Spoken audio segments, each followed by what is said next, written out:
যারা সরকার গঠন করবে এরা যেন আর স্বৈরশাসক হয়ে না উঠতে পারে, সেজন্য দৃষ্টান্তমূলক শাস্তি চাই, সুন্দর একটা বাংলাদেশ চাই। এই রাষ্ট্রপক্ষ তো 8 পুলিশ সবার ফাঁসি চায়, আপনারাও তাই? সবার? আমরা সবার ফাঁসি চাই, সবার। আপনি একটু সামনে আসেন।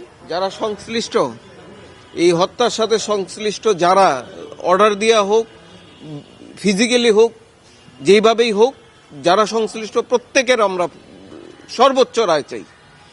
আজকের এই 1.5 বছর পরে রায় হচ্ছে, জি। 5 আগস্টের দিন। জি আজকে এত দিন পরে হচ্ছে, নিশ্চয়ই আপনারা আরো আগে নিশ্চয়ই আশা করেছিলেন।